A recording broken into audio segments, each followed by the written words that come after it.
Okay. What is going on? LBHT Crew B. What is going on? Nothing.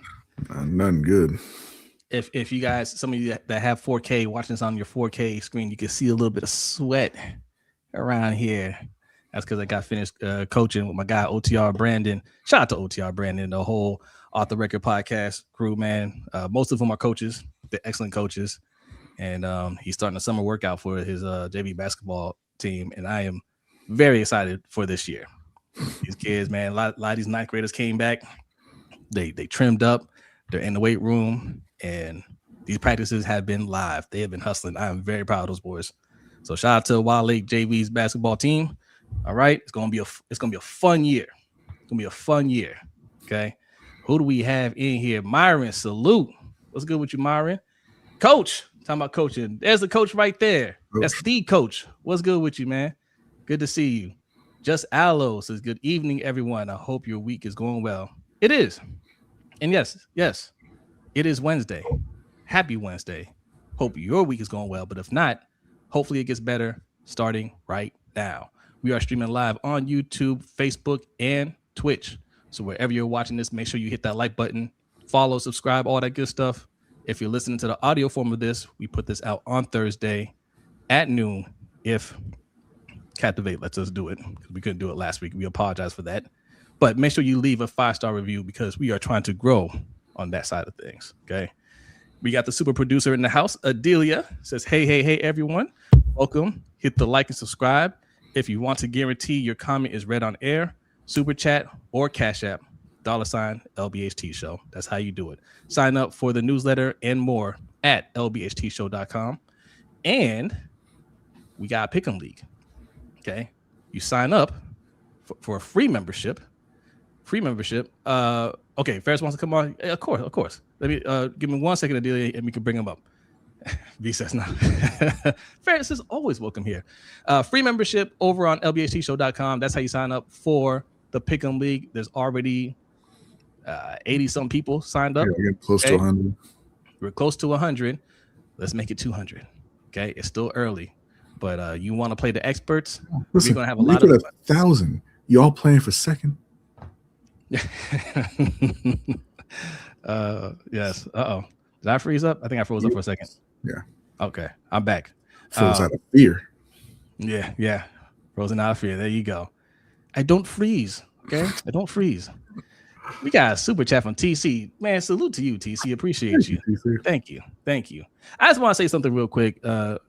Adelia, wasn't certain if she was going to make it tonight. Had a little emergency, but she was able to be here. I just want to say something, man. Like, if Adelia wasn't here, this would have been a completely different show. Okay.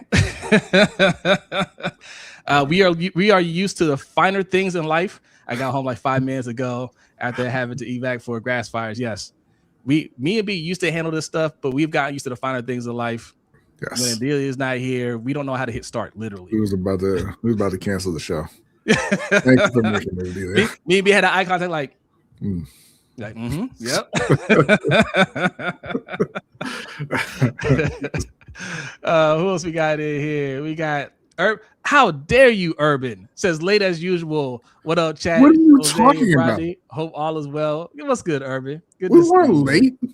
Nah, I'm pretty sure the program says 7:45-ish p.m.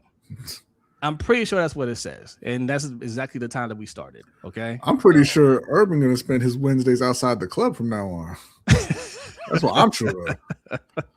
No, man. Urban got a VIP pass, man. That's our guy. Noah, salute. Good to see you. Noah? God's favorite. What's good? Team Raimi says, let's get it. Like Zion Young. Man, Zion Young is one of those people I want to will to be great. Right?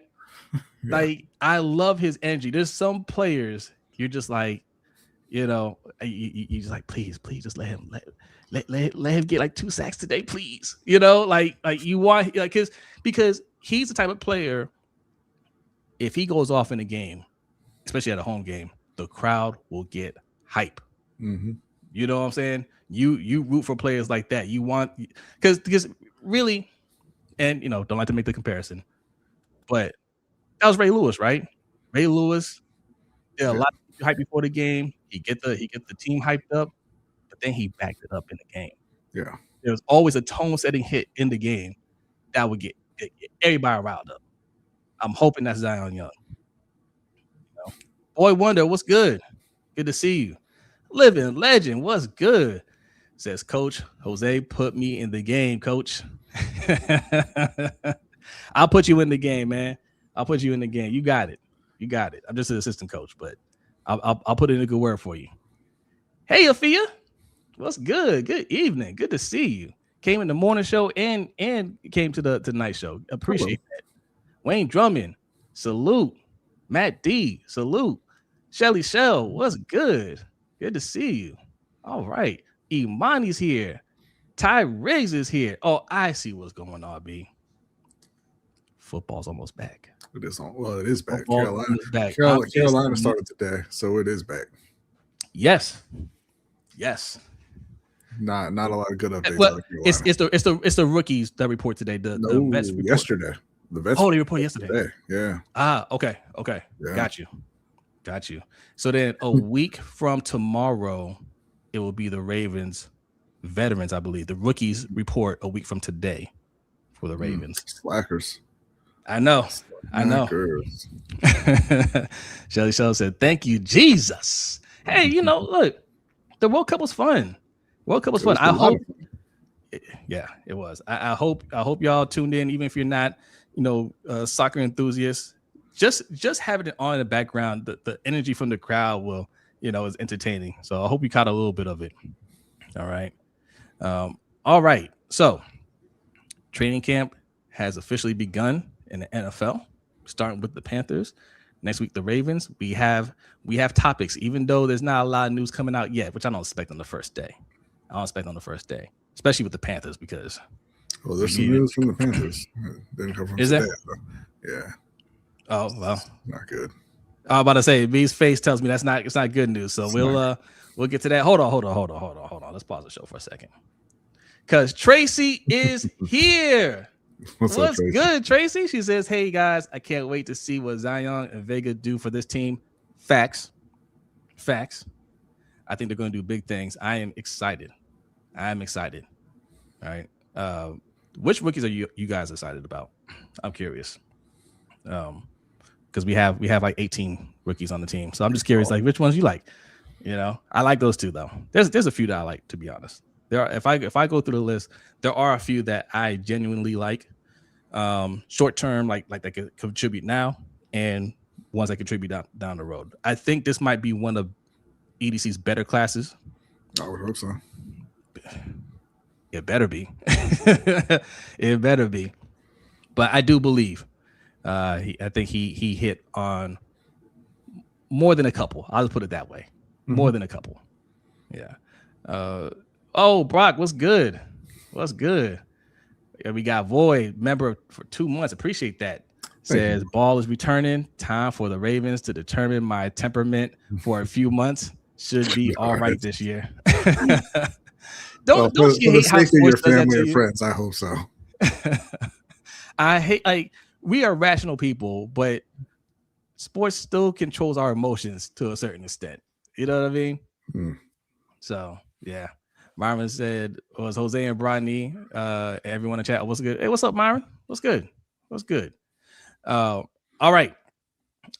Before you get started, also want to give a shout out and congratulations to Unnecessary Bluntness, who had his debut episode today of the Panthers Collective. So congratulations to him. It's a big deal. I think they're doing it every Wednesday at 7, along with Joe Person and Sheena Quick. It's a big opportunity, well deserved, and y'all should go over there and check them out. Hey, congrats, Aaron. It's Aaron Duncan, Unnecessary Bluntness. Go check them out. Salute. All right. Shug says 135. We are live. What's up, Shug?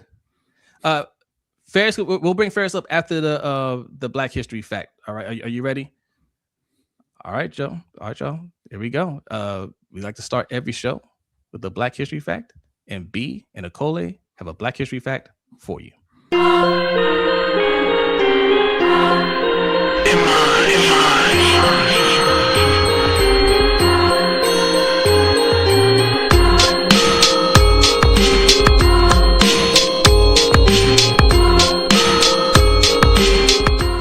This week on the LBHT Black History Fact, Esther Roll's life traces a path of determination, artistry, and cultural impact, beginning with her upbringing in Pompano Beach, Florida, as one of 18 children in a Bahamian immigrant family. She pursued education widely, studying at Spelman, Hunter College, the New School, and Yale, while first finding her creative footing in African dance, eventually directing Asadata Dafora's troupe. Her transition to acting began on the stage, where she built a reputation for emotional depth and integrity through roles in productions like Blues for Mr. Charlie, The Amin Corner, and Don't Play Us Cheap. Roll's breakthrough came on television with her portrayal of Florida Evans, first on Maude and then on Good Times. She insisted that the Evans family be depicted with dignity and realism, even pushing for the inclusion of a strong father figure, an advocacy that shaped the show's legacy. Her performance earned her a Golden Globe nomination and cemented her as one of the most respected black actresses of her era. Beyond sitcom fame, she delivered powerful work in dramatic projects, including Summer of My German Soldier, which earned her an Emmy, and films like Driving Miss Daisy and Rosewood. Throughout her career, Roll remained committed to challenging stereotypes and expanding opportunities for black performers. She continued working into the 1990s, becoming a beloved cultural figure known for her warmth, strength, and unmistakable presence. She passed away in 1998 at age 78, leaving behind a legacy defined by artistic excellence and a fierce dedication to truthful representation.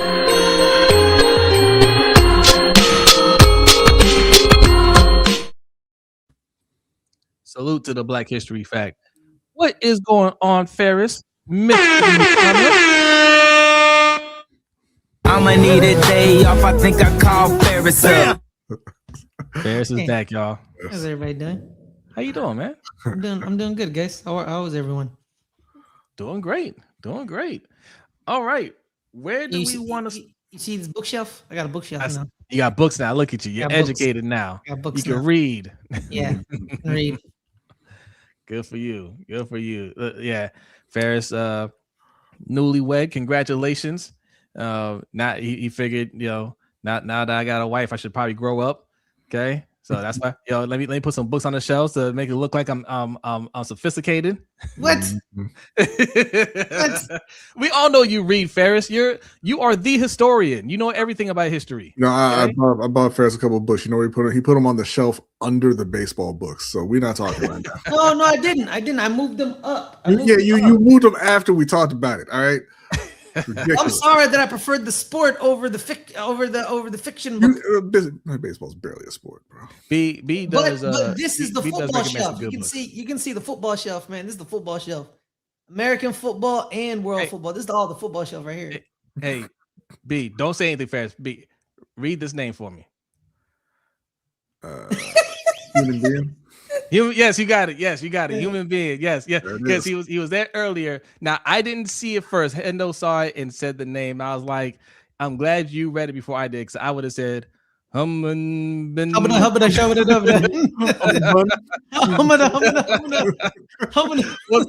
on? Irvin says congratulations, Ferris. Thank you. Appreciate it, guys. Appreciate it. Yes. Danity is here. What's up, Danity? She says congrats, Ferris. Hey, for the record though, right? This is where the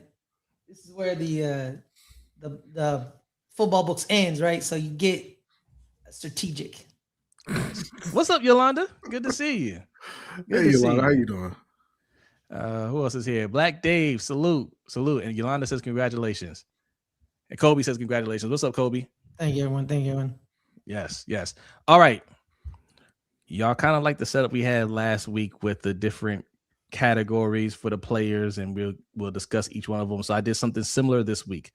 Let's start with the Panthers. First of all, before we get into that, what's the latest out of Panthers training camp? B? You said you had some bad news. Unfortunately, J.C. Horn is hurt right now. He's on the non-football injury list, but they say he's going to be back fairly quickly, so not a huge deal. Taylor Moton also on the non-football injury list with blood clots. and he is going to miss the start of the season. Not sure when he's going to be back, so he's out indefinitely. And so that means that first round pick Monroe Freeling is going to have to jump into the starting lineup a lot sooner than they anticipated. And who do you have? I'm sorry. Go ahead first. Who's the left tackle? Well, it might be Monroe Freeling, but they signed Rasheed Walker in free agency, so it's Walker and Freeling. They also signed Stone Forsythe. Hopefully, we don't have to see that. So it's those two playing the left and the right until Ekwonu and obviously Moten get back. See, that's why depth matters at O-line for that very reason right there. Mm-hmm. That's why they went out and re-signed Brady Christensen. He can play tackle as well if they need him to. So. See. That matters. Who do you? What's your schedule look like early on in the season? Ooh, you know, I forget the very beginning, but I mean their schedule is pretty tough. So it's going to be. I do as well. I think that and I believe in Monroe Freeling as well. I think it's going to be all right, especially since this is happening right at the start of training camp. He'll be able to work with the first team all through summer. So I think they'll be okay. It's just unfortunate for Taylor. He's been a stalwart on that line for a very long time for Carolina.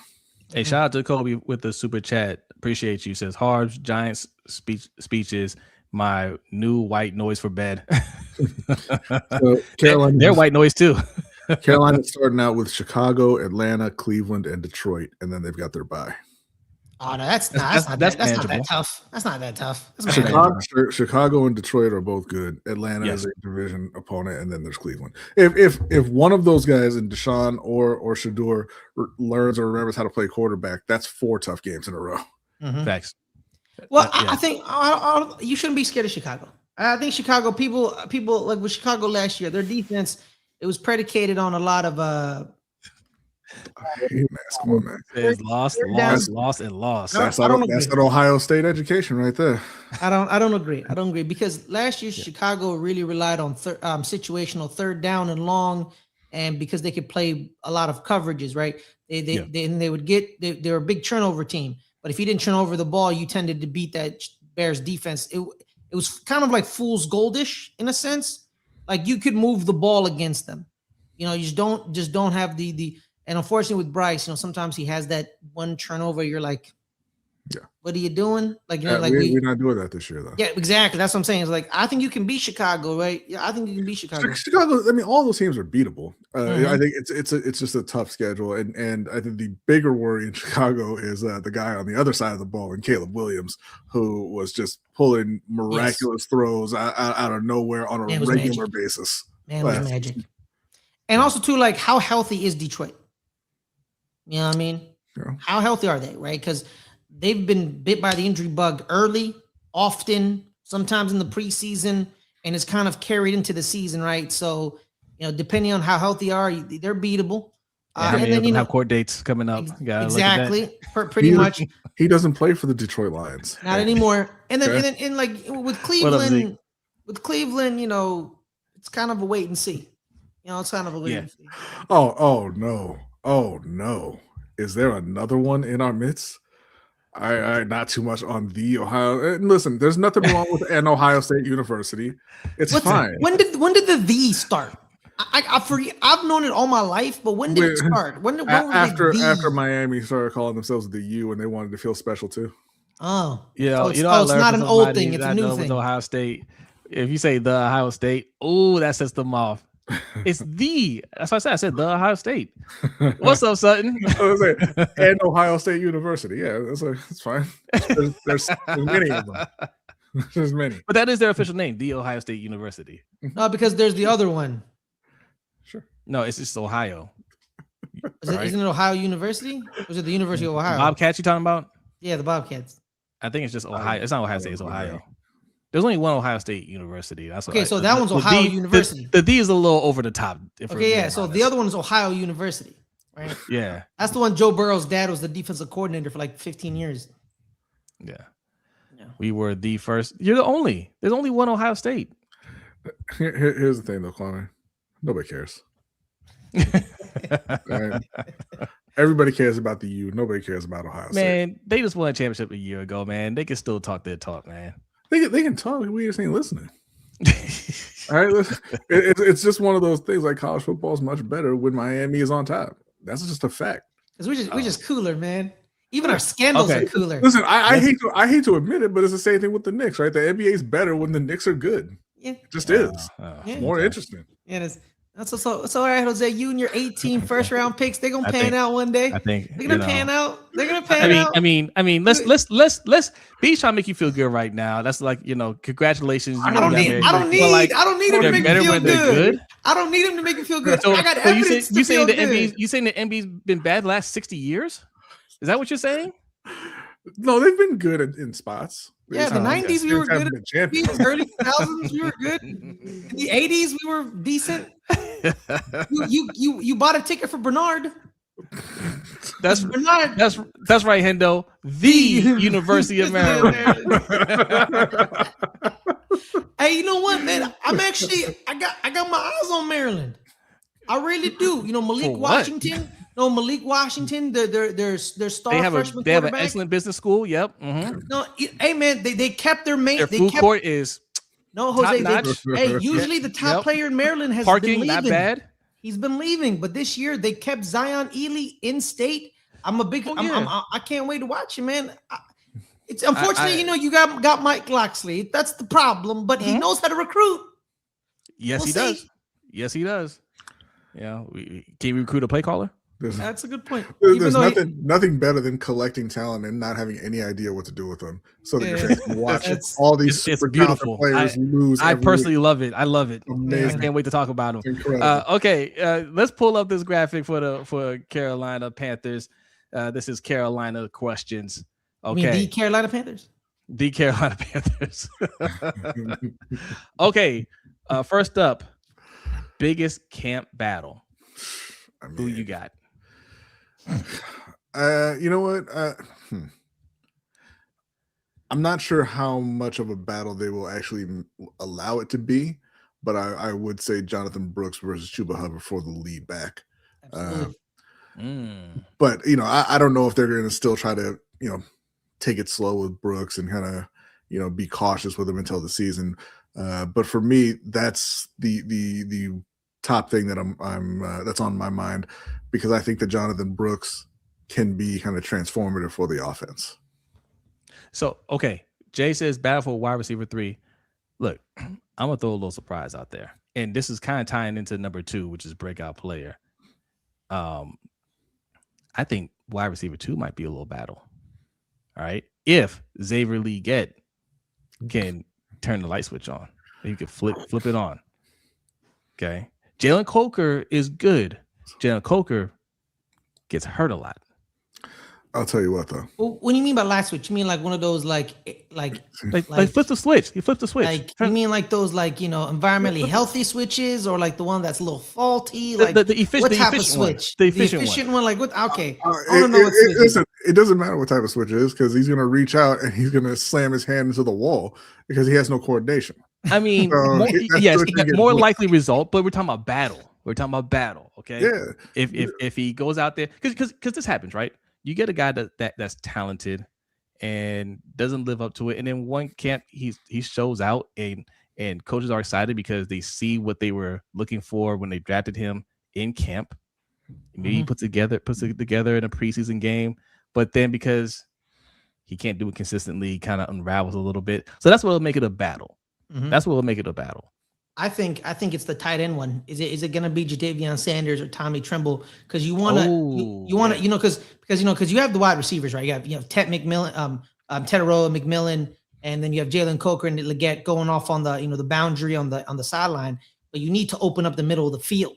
So what tight end is going to? Interestingly enough, saying that they're going to be playing Ted in the slot a lot more this year, and he was great there as a rookie. So I think that he's going to be that guy. Because they don't. I kind of think it doesn't matter who wins tight end because they all kind of suck. But hopefully one of them can kind of break out. Well, also too, Sanders, but we'll see. Also too, Brodny, I think people don't really talk about it. Is Monroe Filling is probably going to start. He is a rookie, and you need a tight end to help him adjust, right? Line up next to him, help him with the chip. Probably chip and release. Kind of. making sure the linebackers don't just play out, making them dip so you can dump the ball in behind them. So the tight end is going to be kind of very helpful because it also pointed out running back as well. Right? Exactly. Yeah. So like you're gonna, you're gonna need that because I've realized something because Orlando Brown Jr. was talking about the scheme for Cincinnati. I think a couple of days ago on a podcast where he said the way we set up our offensive line, we don't have tight end help. We don't chip. We don't do anything because we're always in shotgun and we're always spread. He really wants to be like Zach Taylor's an idiot because he don't know how to help us. And I think, Dave Canales can, use Jadavion Sanders and Tommy Tremble to help the offensive line, chip, more protection. Last year and the year before, we talked about it all the time. Bryce Young, health, protection, give him time. He has time. He's good. And I think that's going to be a big component. Yeah. All right. Breakout player. Who y'all got? Can I go? Go ahead. Yes. Nick Scorton, the other edge. Because you signed Jalen Phillips, right? And he's basically your marquee edge, right? So game day, the offensive coordinator, the offensive line coach is going to say, how do we limit him? How do we limit him? We're going to shade towards him or, move your protection towards him. It could be a lot of one-on-ones on the back end or the front end for Nick. So he needs to, a lot of people were big on those Texas A&M defenders. Shamar Stewart, him, a lot of others. And I really think he has the physical tangible tools to be a good edge. Can he, up here know how to, set the edge with the out hand, outside hand release, shedding, being able a good rush move. So Nick Scorton's the guy I'm looking for. I do agree with you. I think he showed plenty of flashes last year. He showed a lot of talent. I think he's got to be more consistent, and part of that, like you said, is having the established edge on the other side to kind of take the pressure off because it was really just him and Princely, both rookies last year. But since you said Scorton, I'm going to hop over to the offensive side, and I'm going to say the breakout. And this may be cheating a little bit, but I'm going to say it's Jalen Coker. I think he stays healthy, and I think he goes over 1,000 yards. And I think he kind of puts himself in line to get another extension very soon. This is not nice, Iman. He says, since Ferris is on here, Ferris, your running back is dumb. I agree. You'll get no argument. You're talking to the wrong Giants fan because I agree. He's an idiot. And so is my quarterback. We'll talk about that later on because I have some thoughts about that. I'm going to go with Ike Ekwonu. I don't know. I mean, I don't think he's going to play enough to break out. When do you think he's coming back? Listen, here's the thing. If it really works out with Rashid and Monroe, maybe he doesn't. He's not coming back. I mean, he'll come back. This is a contract for him, isn't it? I don't think they have a specific timeline. I think he'll be back maybe around midseason or so. But the question is going to be, if those guys are playing well, are they going to let him in? And I would assume no. Man, what? You know what sucks, man? I drafted Evan Neal. You drafted Ekwonu. Seattle drafted Charles Cross. My guy didn't pan out because he stinks. Your guy hasn't panned out because he's hurt. And Charles Cross is fully healthy and a world champion. Sure is. I'm so mad. I'm so angry. All right. I am very happy for Charles Cross. I am very happy as well. Yes, I'm very happy for him. Yes. Biggest surprise. Man. The biggest surprise is that Xavier Legette is not going to be worthless. He's not going to actively hurt the team. I think he's going to settle in to a pretty productive third receiver role. I think he'll be splitting it with Brazel. But I think that by the end of the season, we'll be looking at Xavier Legette and saying, hey, man, he made some big plays for us, some timely plays, and we won't be saying, man, get him the hell out of here. So, what do you think, Ferris? Mike Jack repeats what he did last year. I think it's another season of Mike Jack being pretty damn good at that cornerback 2 position. I think he repeats it because sometimes cornerbacks, they're very volatile in this league. One year you're like, oh my God, look at him. And then next year they fall off the face of the cliff. AJ Bouye, you know what I mean? It happens all the time, right? So I think Mike Jack repeats it. Oh, this one's easy, man. Jonathan Brooks. And he may not be a surprise to Panthers fans, right? But the rest of the league don't know who Jonathan Brooks is. Yeah. You know what I mean? Like he's gonna be that player that, you know, if he can play, right? If he's who we think he is, he'll be that player that everybody gonna be like, yo, who's that? Where he come from? But yeah, Jonathan Brooks for me. Hey man, like, at Texas, he was like, they're like, oh, they got another one. Yep. They got another one because he was right after Bijan. He was like, oh, they got another one. And he tore his ACL twice, and it's like, oh, yeah. Yep. So okay, so he might be Frank Gore. It's all good. Yeah, maybe. Yeah, right. We'll see. Biggest disappointment. Biggest disappointment. I might have to go with my guy JC. Oh, he's already going to be missing the start of the season. He's going to come back, and I don't think he's going to play poorly, but I think he's just going to continue the trend of not being a shutdown corner, not being the top guy, and I think he's going to still have those inexplicable games where he's just getting beat by lesser receivers for no apparent reason. What do you think, Ferris? Jalen Phillips. Really? Yeah, all to do because his health has been a big talking point these last couple of years. Can Carolina get a full 17? Can they get a full 17? And if they don't, you're paying $100 million for someone who's not going to, you know, hopefully he gets healthy at the right time. But these last couple of years, he hasn't been healthy at the right time. Now, I think last year thank goodness he was healthy enough for Philadelphia to get him this contract. But in Miami, he didn't really, after the first 2 seasons, it kind of Miami held off a little. Okay, well, that's a good point. But still, Jalen Phillips. Because also the biggest disappointment, right? Like, who are you going to be disappointed? Like, let's say if Xavier Legette doesn't play well, are you disappointed, Brodny? I don't appreciate the subtle shade that you're throwing that we don't have enough good players to have disappointments. No, I'm saying you do. I'm saying it's because it was either because a big disappointment would be like, if Nick doesn't fulfill his potential. Well, hold on. It doesn't say big disappointment, like biggest disappointment. Like who do you think will be the biggest disappointment? On the team. I'm going to get Jalen Phillips due to health. I was going to go with either him or Devin Lloyd, because the big money guys, right? If the big money guys don't come in and produce right away or produce at all, that's a big disappointment. But are you projecting that to happen? That's the question. I'm going Jalen Phillips for health reasons.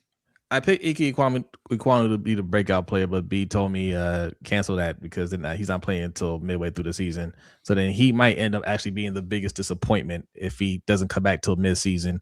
And Rasheed Walker is playing well, and Monroe Freeling are playing well. That they're not going to play him, and that will be the biggest disappointment. He was a first-round pick.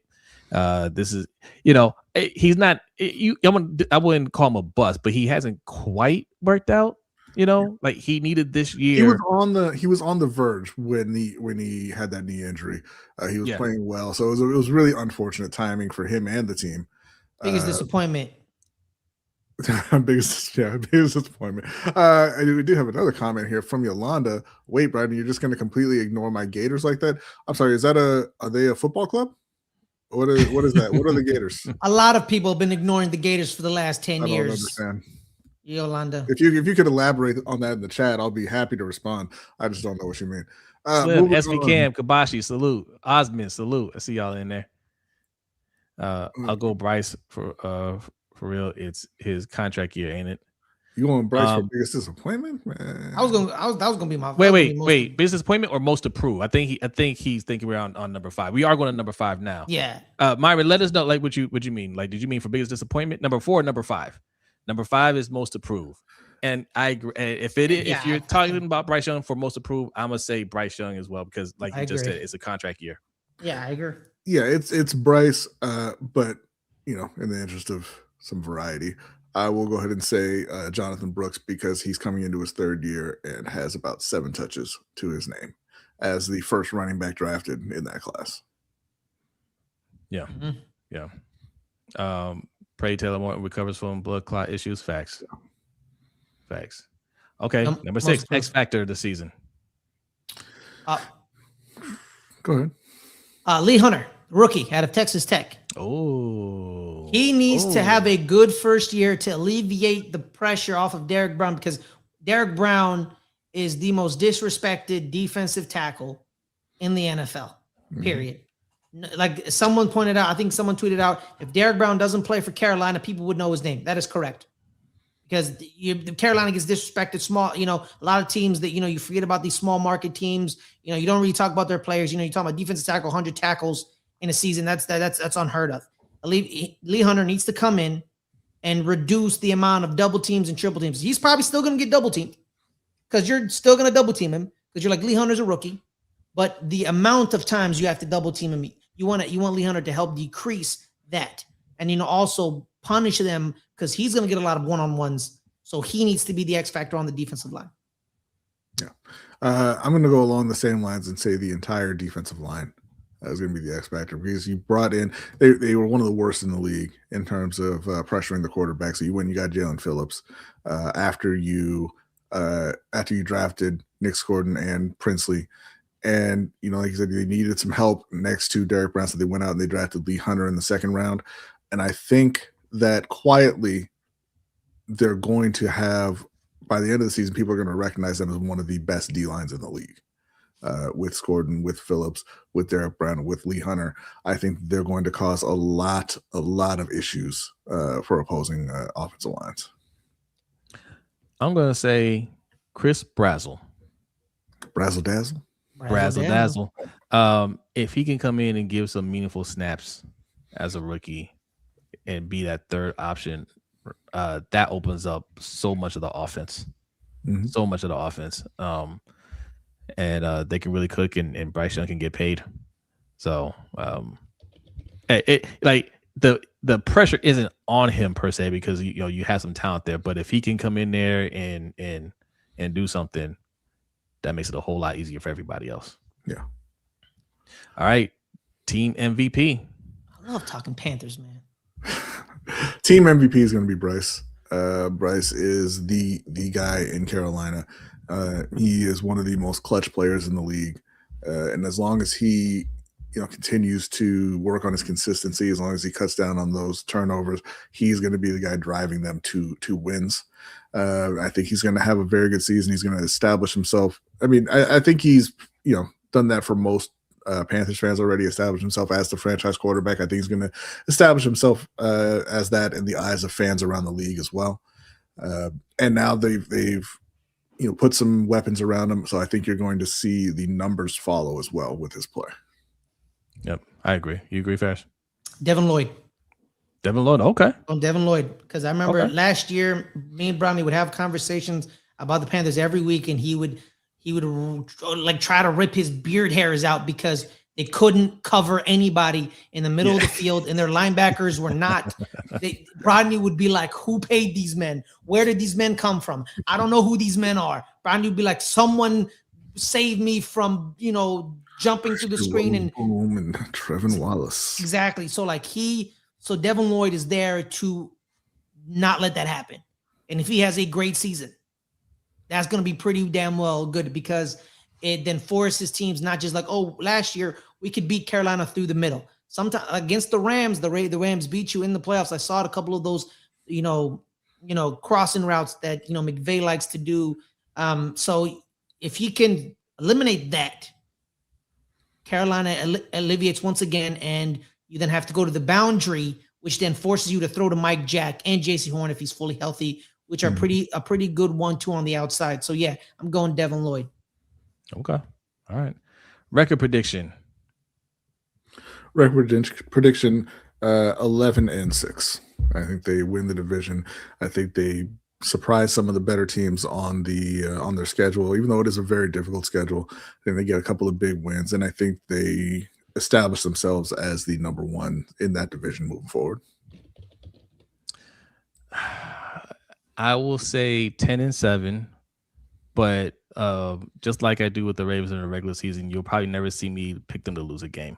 10-7 wins in the division, I think. That they're not completely past from what they were last year, where they're up and down. You'll see a little bit of that in stretches throughout this season, but they'll play more consistent down the road, I believe. So Ferris? Yeah, I think 10 wins this division because, like this division is, chaos, man. You're talking about a division that one year someone wanted 7, was it 7, 8, was it? Oh, 8 and 9. Carolina won the last year. Yeah. The teams have won it with a losing record a few times. Yeah. So I think 10 wins gets you this division, and I think Carolina's a little bit better. And Carolina has shown a propensity to upset teams that you don't expect them to beat.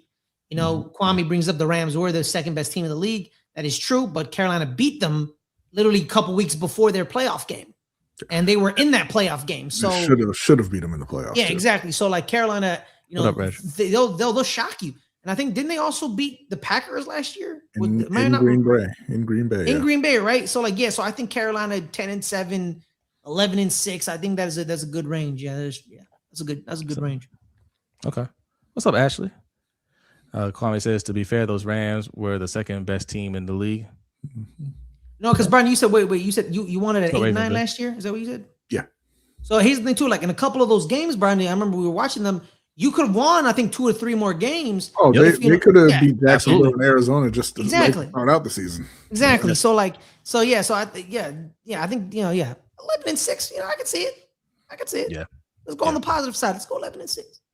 And so, okay. So, I mean, that answers number They're a 9. playoff team. Playoff team. Yep. They're a playoff team. Yeah. I think we all agree they're a playoff team. Yeah. Big Boy says 12-5. Okay. 12-5. He said, y'all some haters. Okay. That's true. Hatiness. All right. That is, great way to start off day 1 of the training camp. All right. I think I didn't want to tell you this, B. I'm not sure Coach is still in here. They're not rated as high on the power rankings per se. We know Coach a hater, but there's a lot of potential there. Listen. Y'all need to subscribe to more Sip to Tally. I know y'all subscribe to Sip to Tally. Subscribe to more Sip to Tally. That's where he does his power rankings. Very thorough, well researched. Okay, and there's a lot of data behind those power rankings. And the power rankings aren't a death sentence if you're ranked low. It's just letting you know this is where the team's strong at. This is where they're weak at. And there are some areas where, they're young. So like young players that haven't proven it, there's a margin to get better. Right. So you look at the power rankings, you have to watch the video and he'll give you the full breakdown, whatever team you follow. All right. So check it out. Okay. Let's go over to the Ravens. Now, training camp hasn't started yet, but it is on the cusp. Okay, it's on the cusp. So let's ask these questions. Biggest camp battle. Biggest camp battle should be for wide receiver 2, but it's going to be for wide receiver 3 with Jacoby and Surratt. Who's going to be wide receiver 2 though? I think it is wide receiver 2. Well, no, I think they're just going to let Bateman still just go out there and just run around and get his cardio in. I guess we should probably wait till number 3 to hear my thoughts on that. Ferris, what do you think? What's the biggest camp battle? Center. Oh yes, I agree. It's center. Yeah. You have a center coming off of a torn Achilles. Then you have Danny Pinter and Javon Gwynn, who was handpicked by Dwayne Ledford from Atlanta. So you have a Ledford guy in Gwynn from Atlanta. You have Danny Pinter, who was signed, and then you have EDC's guy. The Ethan Prochich, the guy we were gonna get, but we wait. So it's gonna be. Who is it? Is it which of the 3? It's probably not going to be the Atlanta guy who has been in the league for 3 years with him and never played. I don't think it's going to be him. That's a good point. I don't think it's going to be the guy who has started 10 games in his career. I think it's probably going to be the 9-year starter who they drop to their knees, thanking the Lord hit free agency so they could pounce on him immediately. That's a valid point. Osmond says, are you going to include questions for Ferris's Giants? You don't have to. I feel obligated to start rooting for his New York Giants. I tell you, that crap is hard to do. Man, shout out to Osmond for showing solidarity with Ferris here. Thank you, Osmond. We're gonna bring up some Giant stuff later. I'm gonna say it's tight end. Tight end. Yes. We think Mark Andrews is safe because he got that contract, and he's been he's a mainstay here, but he is not the coach's guy. The coaching staff drafted their guys. Matthew Hibner. Right. Well, I mean, we don't. To be fair, we don't know how much input they had in the draft process. And I'll tell you one thing: I know Mark Andrews is a regular season killer. Okay, that's true. That's true. I might be sleeping on him a little bit. That battle that you're talking about is that battle's for January. You know what? Let me amend that statement. Tight end 2. Yeah. Tight end 2. That's where the battle's at. Okay. Well, I think it's going to be tight end 3 because Darren Smythe is definitely going to be your tight end 2 because he's the blocking tight end. So that's going to be yeah. So for now. Is it Hibner or Josh Cuevas? But if Hibner can go in there and block and get you some yards, then it's Hibner's job, right? Yeah, but I think Smythe then still plays. Yeah, because of course he's gonna play. 3 tight end sets, sure. That's a good point. Yeah, it's valid. Yeah. I mean, so is there like no battles on last year that we loved? Yeah. So no battles on the defensive end because the defensive side because they're all like I think Green and Young. Okay. I think most people expect Mike Green to be the guy there. Mm-hmm. Outside of that, I mean, not really. I think they're pretty well set with their starters on defense. Slim said the O-line in general. Yeah. Everybody's jobs up for grabs. Okay. Yeah. Should be. Yeah, because I'm looking at this projected lineup on ESPN. It says Tavius Robinson as the wide linebacker, the edge. So is he in the mix with Young and Green? Of course. Yeah. Okay. Of course. Yeah. Absolutely. All right. Breakout player. I'm sticking with it. Devontae. Tez Walker. Mm-hmm. Ferris. We're going Zion Young. Zion Young. I think he gets a couple sacks on the rotational end. You know what I mean? I think he really does it because he's the thing, man. Jesse Minter, once again, man. We keep talking about it. I try to talk about his Chargers defense without trying to be disrespectful. But it was a lot of players that weren't big names that were really dang good. And you know what? Ty Riggs, you're a good point. I'm going to amend it. I'm going with the DB. I'm going to Malachi Starks. That's a good point, Ty. You know what? Hey. Yeah, I'm stealing Ty. You know what? I'm stealing Ties. Yeah. Me too. It has to be Starks. It has to be Starks. And I know y'all say I pick on Starks. I don't pick on him. He's a first-round pick. Yeah. I have expectations for my first-round picks. Okay? It has to be him. More so than Green. Right? We have, and I have high expectations for him too. But we used a high first-round pick on Starks. Yeah, you can't have another year like last year. Last year we can forgive that. That's we can say that's not his fault, no problem. This year, it's got to be him. He's got to show the playmaking ability that we expected. Okay. Imai says it's Jettas since we are trading for him. Every week. I like the way you think. Into existence. Yes. Every week. It's gonna happen. I love it. Because he's like as soon as you fire DaCosta. Yeah, because he isn't too with the Chargers. He ran two safeties. It was Tony Jefferson and Derwin James, and he ran 3 corners. So in Baltimore, is he going 2 safeties, 3? Like what are we doing? Which is Derwin? Which is Tony Jefferson? Is Kyle Hamilton Derwin? And Malachi Starks Tony Jefferson? Like we don't. What if he likes it the other way around? We don't know what Jesse Minter likes. Let me ask y'all. Can rookies count as breakout players? Yeah, it's their first year. Still, if Hibner comes in and has 800 yards, that's a breakout. Yeah, like you are not expecting that kind of a season from him. Amen. Okay. Think about this. Think about this.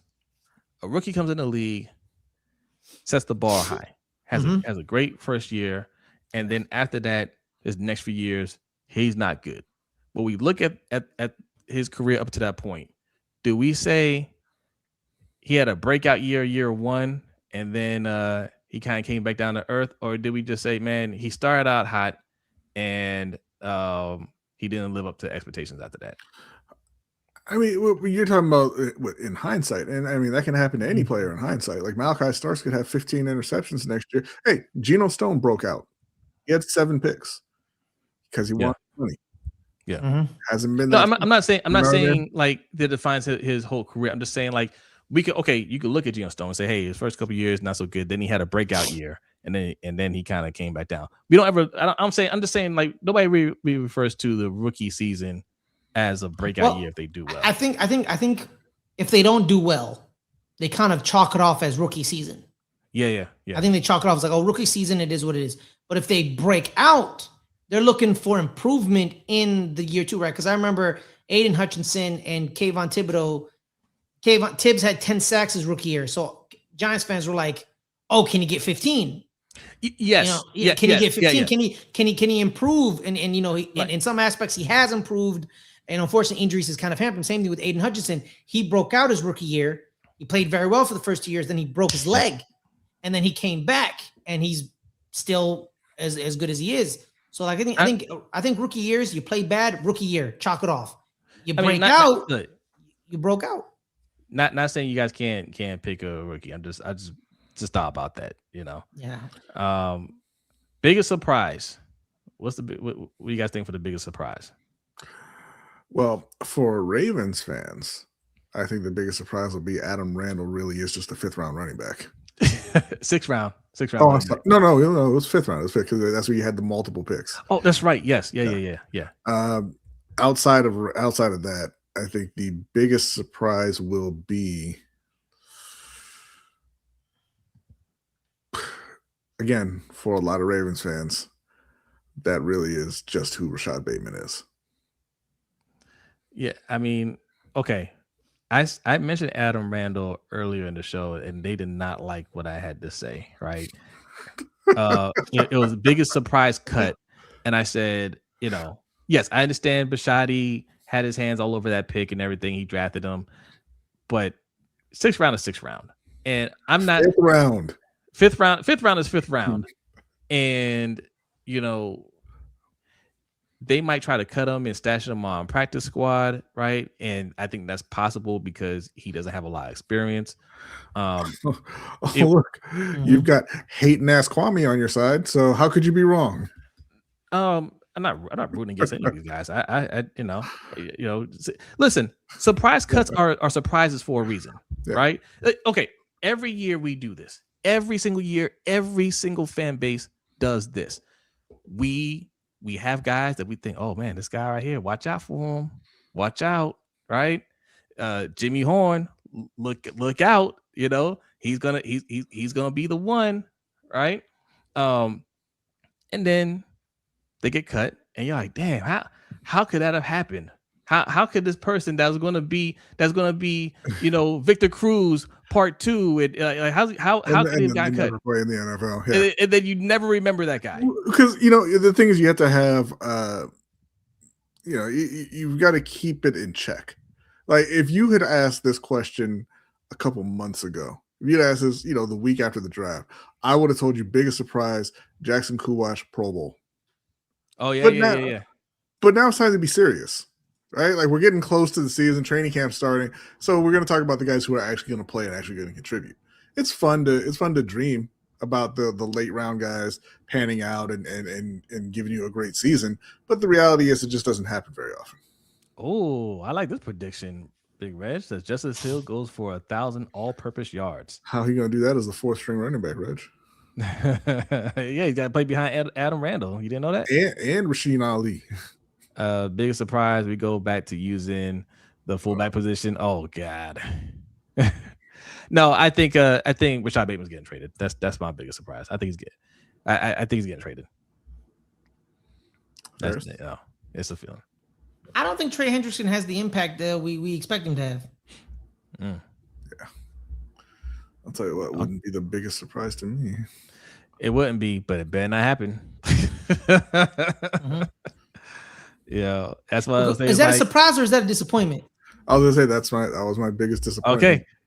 Okay, great way to segue into number 4. Biggest disappointment, Ferris. Yeah, that would be the biggest disappointment, wouldn't it? Because I mean, it would be. You give $100 million after core surgery. You're north of 30. You don't do anything. You know what I mean? Like I was looking at the sacks for the 2025 defense for the Chargers, Khalil Mack at 34 only had 5.5 sacks. His counterpoint, Thule at 13. But those are the two edge starters. Is he gonna get 13 at least? I think that for me it's gonna be Trey Hendrickson because he might go over 10. I don't think he's completely washed up or anything but I think the disappointment is going to come in where they're not really impactful sacks and that he does not play the run. Yeah, I think that Ravens fans are kind of glossing over that right now because it's fine. Hey, we got our premier edge rusher. But in games, when you watch him play by play, not tackling the running back, you're going to get angry. Yeah. Because I use them for surprise. I'll go disappointment. I don't think Teddy Buchanan is, the way people have been talking. I'm a big fan of Teddy. Watched him at Cal. But He's in the chat right now, grinning ear to ear. Okay, because did he tear his ACL, or is it Achilles? I can't remember what he hurt. I can't remember. Because I remember, there was this linebacker the Giants drafted. Right, he was actually one of the best linebackers in all of college football. He played at Cincinnati for Luke Fickell and Marcus Freeman, and his name was Darian Beavers. And yeah, and funny enough, the Cincinnati. There you go. So funny enough, the linebackers who played for Marcus Freeman and Luke Fickell weren't sought out by the NFL because also Ivan Pace Jr. played for them and he ended up going undrafted and he's a bona fide starter for Brian Flores in Minnesota. I don't know why he never went undrafted. Darian tore his ACL in preseason, his rookie year with the Giants, and never the same. He gets cut the next year. He's nowhere near in the league. Teddy, I don't think, I hope he gets his explosiveness, but I don't think he's going to be as good as people think. I think at one point, maybe Trent Simpson has to come in and supplement it because, he may lose a step. And in playing linebacker, you lose a step. That's a yard you can't get back, and that's a yard you needed. You know what I mean? So, yeah, I'm going with Teddy Buchanan. All right. Big Red says biggest disappointment. John Simpson absolutely sucks at guard. But is that exactly? I mean, you can still be disappointed. Disappointed. Not the biggest because you've had him and he sucked with you when he was here initially. You gave him $30 million. You already know he stink.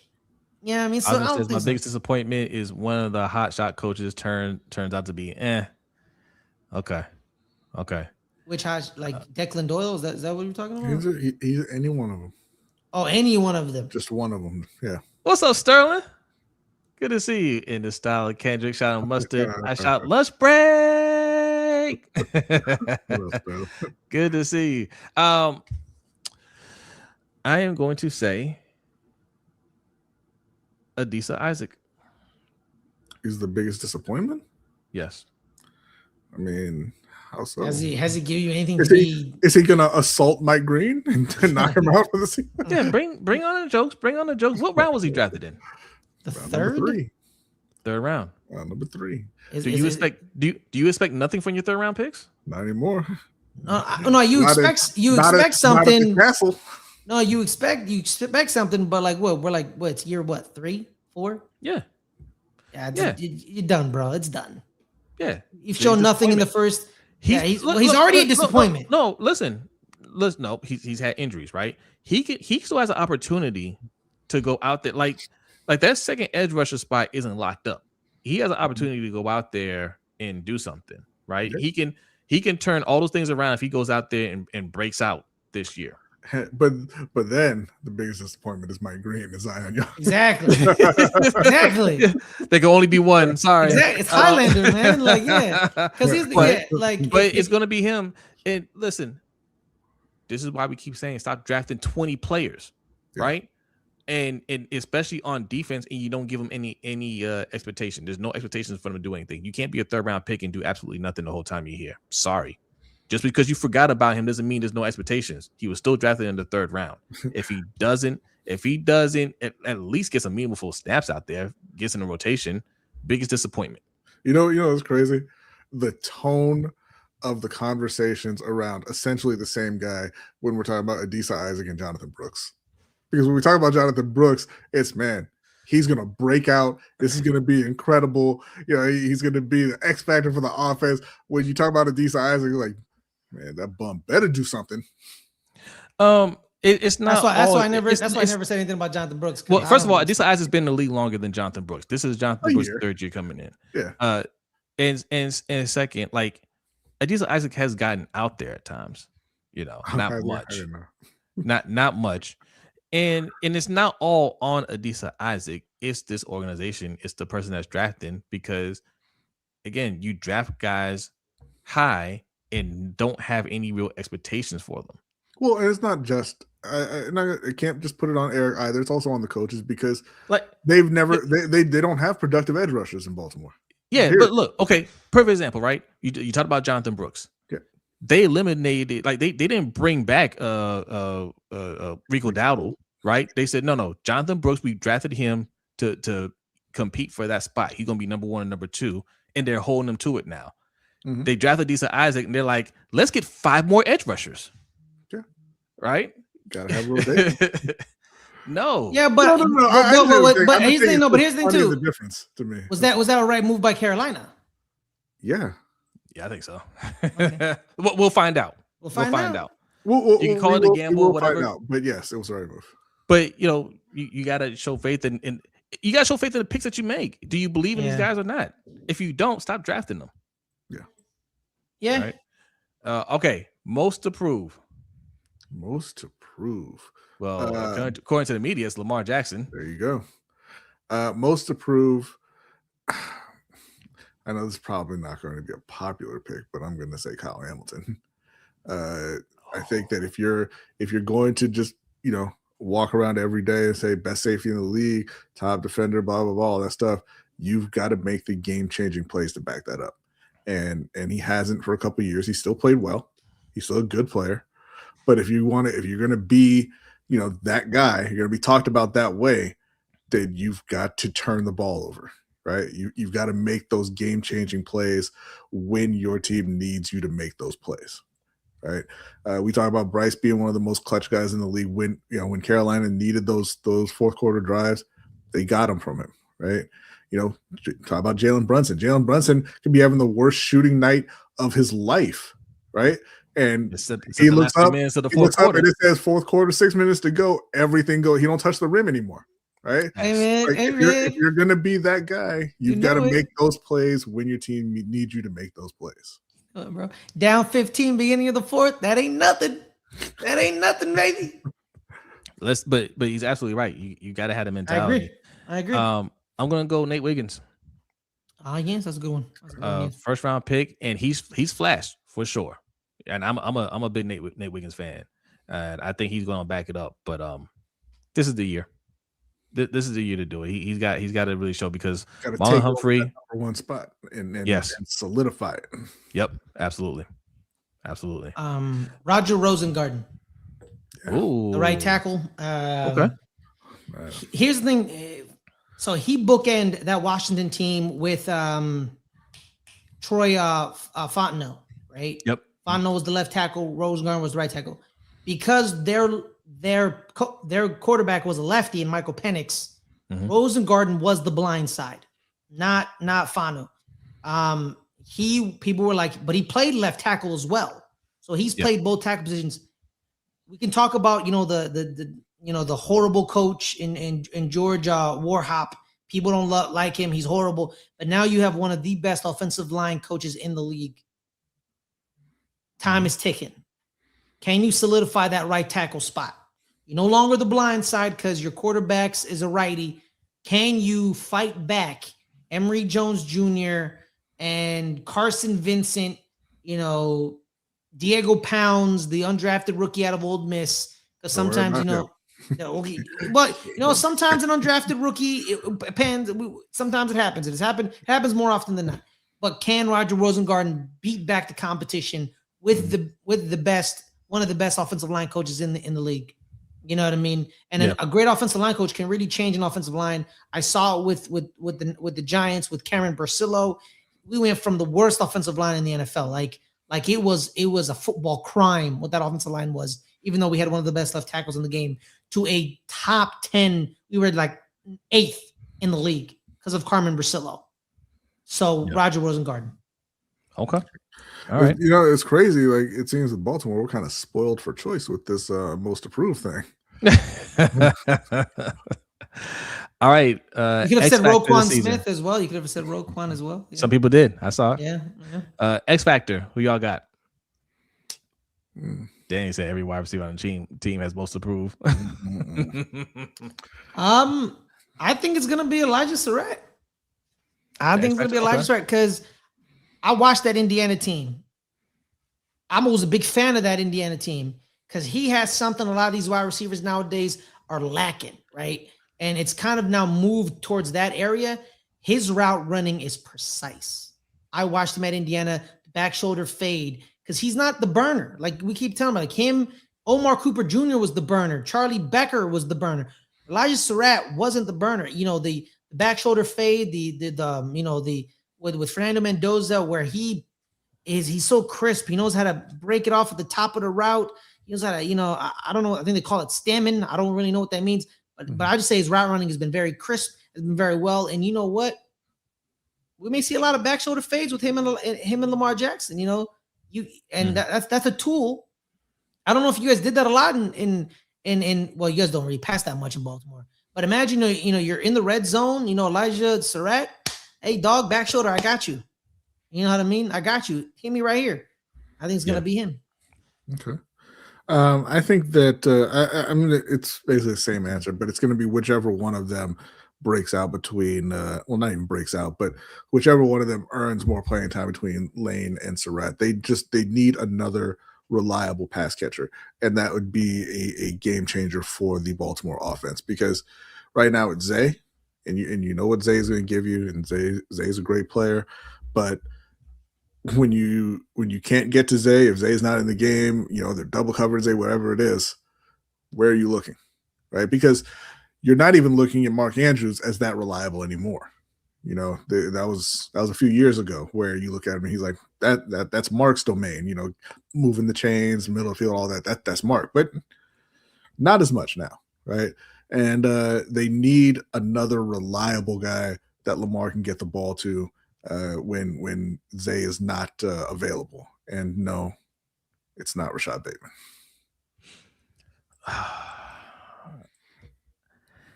I'm gonna say it's gonna be Venga. It's gonna be Venga. We'll get what we get out of this in a position. John Simpson will give us whatever. Honorable mention, the rookie punter being able to pin teams inside the 10. I ain't relying on that. But if Venga could play consistent on that side, along with the healthy Ronnie Stanley, that would greatly improve the O-line play from last year. So our number one overall pick. And look who's here, man. Buck is here. What's up, Buck? What's going on, Buck? Oh, we're going to be talking about your Cardinals tonight on the Overtime Show. They are some bad boys over at Arizona. Oh, man. And this is a good time, take a quick break to talk about our membership tiers. Okay, we got a free membership over on LBHTShow.com. You should go check that out right now and sign up for the Pick'em League. We got our own Pick'em League. It's the best Pick'em League out there. So if you're looking for Pick'em Leagues to sign up for, don't go to those other apps. Come over to LBHTShow.com. Sign up for free membership. Okay, just type on membership dashboard. Sign up. Takes 2 seconds, and you'll be part of the league. It's almost 100 people signed up already. We try and get to about 200 or 300 before the season starts. All right.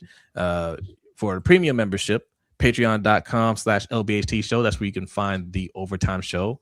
And like I just told Buck, we're going to be talking about the Arizona Cardinals because it's something about the execs over there, man. Something about that front office. They cannot stay out of trouble.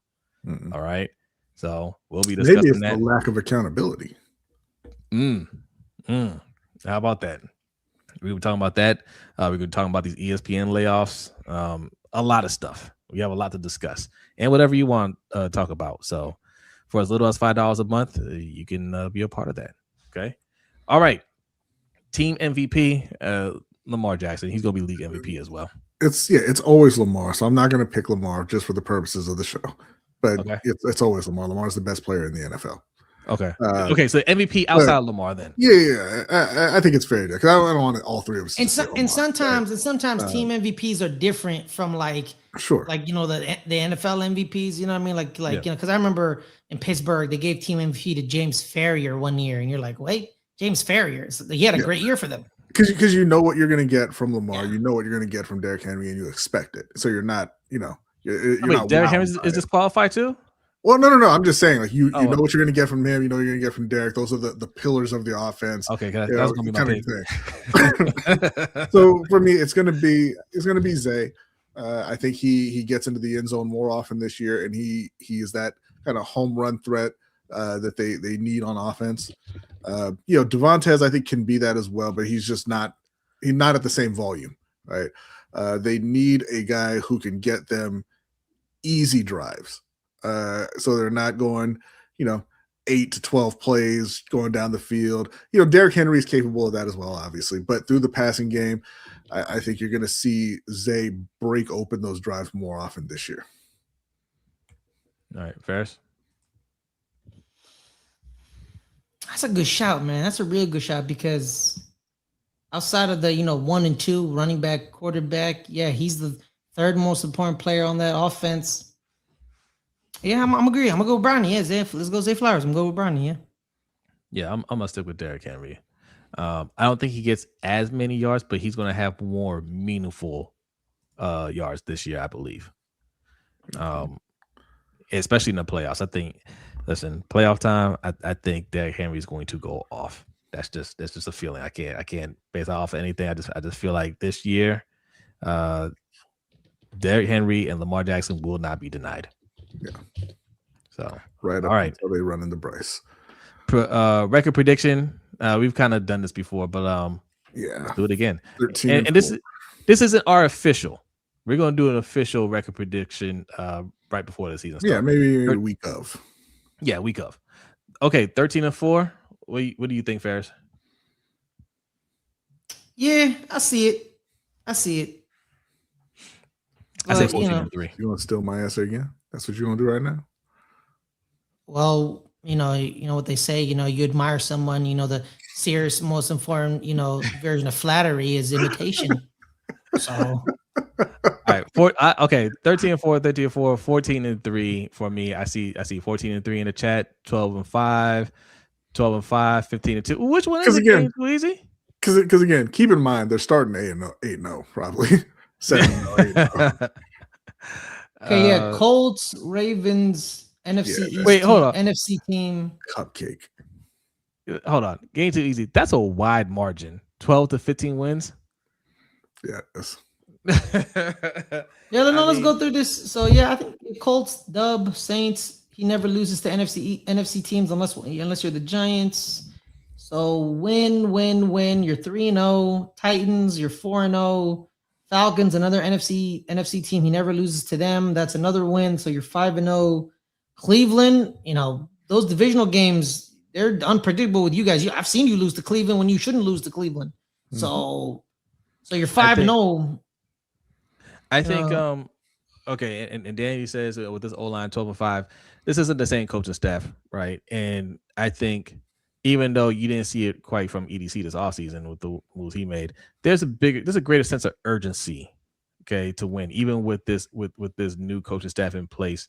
They're going to hit the ground running. They understand what it is with this team.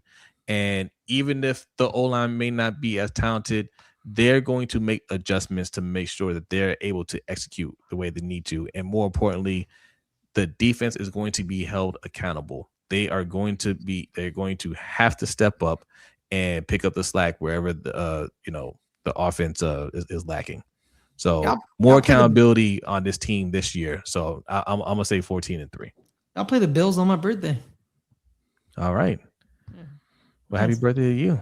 Okay, I'm going to get you that Ravens hopefully it's a win. Yeah, man, against the Bills. Because there's a lot of NFC. The NFC East, the NFC teams, just chalk them up as dubs for Lamar. Like he's literally only. Well, that's a good point, Brodny. He's literally only lost to one team. And it's especially Carolina. Yeah. So, and you have a couple of them in the first couple of, like the Colts with injured Daniel Jones and only Jonathan Taylor. That's a dub. Saints win. Cowboys win. Titans, second year of Cam Ward, first year Robert Saleh. That's a win. Falcons, NFC, win. That's your 5-0. And then you get to the back-to-back divisional games. Let's say you split them. You beat the Browns, and you lose to the Bengals, or you lose to the Browns, you beat the Bengals. You're 6-1. Yeah, you're 6-1. And then the Bills, maybe, I don't know, Joe Brady, we don't know. Yeah, you could win 13, 14 games. You should.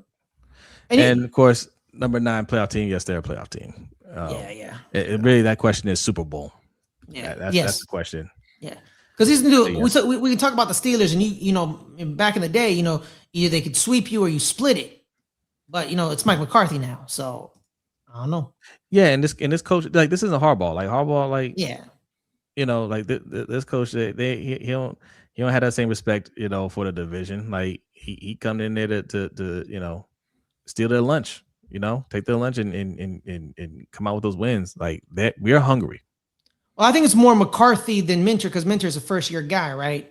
And so like we don't know what he is yet. We don't know. I think in this case is because Mike Tomlin was better than John Harbaugh and most of the coaches in the NFL. He beat people with quarterbacks named Duck Hodges, for God's sake. But now the Steelers don't have Mike Tomlin anymore, so we'll see. Oh yeah, Detroit beat you. I forgot about that. You guys lost to 2 NFC teams. My bad. That's right. Thank you, Drift. Well, no, we lost. We've lost to the Giants. You talking about all time with Lamar? Yeah, it's 2. It's 2 losses. No, it's 3. We lost to the Eagles too. Is Detroit? Well, I mean, last year we lost to the Rams. But no, Lamar didn't play in that game. Lamar didn't play that game. No. He's talking about just with Lamar. Just with Lamar, you're 5th, 7th. We lost to the 3. We lost to the Eagles. 18-3. Yeah, 18-3. That's a great record. 18-3. That's wild. Yeah. All right, that is it. And we are going to get into court of public opinion. Now, you've all heard by now that ESPN has been doing layoffs. Okay, and the biggest layoff, the biggest name out there is Ryan Clark. Okay, we're going to get into the other layoffs on the Overtime Show. So make sure you sign up for the Overtime Show. Patreon.com/LBHTShow is how you do that, or become a channel member. Ryan Clark. Now, this is interesting, and I want to get your opinion on this, Ferris, because it happened when he was on air, right? Yep. And he did not finish out. I believe it was like the last 10 or 15 minutes of the show. Now, when it was first reported, they were saying that Ryan Clark opted to not finish the show. I'll bring up his tweet. Okay, Francis is bringing up his tweet. Right. Yes. And Ryan Clark said, I opted not to finish the show. That's news to me. Yeah. So he quote tweets a TMZ Sport tweet where the headline is, Ryan Clark wasn't forced from air during commercial break after ESPN layoff. He then tweets, I wasn't forced? ? I asked, should I be done now? ? The answer was yes.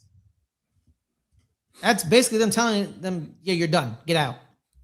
Yeah, because and I believe Ryan Clark. Here's why. Why wouldn't he? Like, okay, they're laying him off. They still have to pay him, right? Let me finish out my day. Yeah. I mean, and I don't know how their contracts are laid out, right?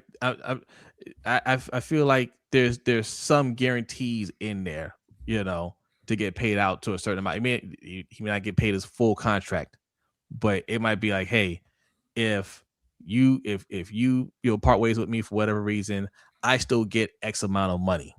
You know what I mean? Mm-hmm. So, okay, you want to cut me now? That's fine. I'll be a professional. But it's got 10 minutes left. That's not a problem. We'll finish this out. And maybe he wanted to go and say goodbye on air. Yeah. Well, but even if that wasn't the case, or just finish the show and so you don't. And then say bye to his colleagues afterwards or whatever. Yeah. I feel so you don't have all the rampant speculation and all that about it. I would like to hear more about this, right? Like, did Ryan Clark get the opportunity to say goodbye to everybody, or did they just escort him out? And if you guys watched the Overtime Show, I actually talked about this at my job recently. We went through this, and a couple of people got escorted out. Some were able to, to finish out. Some are still here, but they're going to be gone soon. But yeah, man, like layoffs suck. They suck. But I'm curious because some places, not everybody handles it well. I feel like my company handled it, all things considered, better than others. I'll say that. Because I think the thing is, here's the thing, right? But let me just say this. I'm curious in this case, when they did the layoffs, did they let people kind of like walk out with some dignity, or did they say, okay, you're done now? We'll take your key card. You're going to get escorted off the premises. Because I hate that perp walk that they make people, employees do when they're getting let go. I'm sorry. Go ahead, Ferris. No, because here's the thing, right? Because the way they thought is like, oh, we were getting inquiries about him being laid off by, because Andrew Marchand, he's basically the sports media reporter. Like he is, this is what he does. This is what he does. He talks about the contracts and all that stuff. How do they know that you're gonna fire Ryan Clark? Someone leaked it to them, and Andrew Marchand, as a actual journalist, wanted to verify that information. Because it leaks to you. You're like, oh yeah, it's a leak. Is this a right leak or a bad leak? Am I getting played? So what you do is you go to the source like, hey, we're getting information that you're going to fire Ryan Clark. Is this true or not? Can I verify this? Can I rubber stamp it? And they're like, oh snap. So someone leaked it. So we need to tell Ryan he's fired now. Who leaked it? This is the unprofessional part. You couldn't, the leaker couldn't wait a day or two. He leaked it before the actual official firings because the leaker does not like Ryan Clark, because they're also leaking it to Outkick. That's the thing people don't talk about. Well, I'll just brought that up. Says they leaked Ryan's firing to Outkick and the New York Post. And Outkick, for those of y'all who don't know, it's a right wing sports sports network or whatever. Two right wing anti-black organizations. Facts. Exactly. Because here's the thing too, right? Is the leaker didn't leak that they're firing Tom Pelissero.